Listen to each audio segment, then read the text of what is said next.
از پدر پرسید روزی یک پسر، بهترین دین ها کدام است ای پدر؟ گفت من با دین ندارم هیچ کار، پیش من دین ها ندارند اعتبار. چون که آوردیم هر دین جدید، اختلافی بیشتر آمد پدید. کینه ها و دشمنی بسیار شد، جنگ های مذهبی تکرار شد. خون مردم ریخت بر روی زمین، بارها و بارها با نام دین.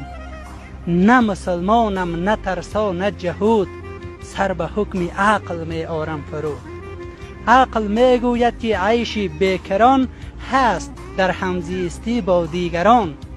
دین ولی گوید که خون کافران، گر بریزی اجر داری بیکران. دیگر اندیشان هم آخر آدمند، دین چرا گوید که محدور الدمند؟ من بدین علت ندارم دین و کش، تا نریزم خون هم نوعان خیش. تو همه فرزند تنها از خرد، پیروی کن تا به مینویت برد.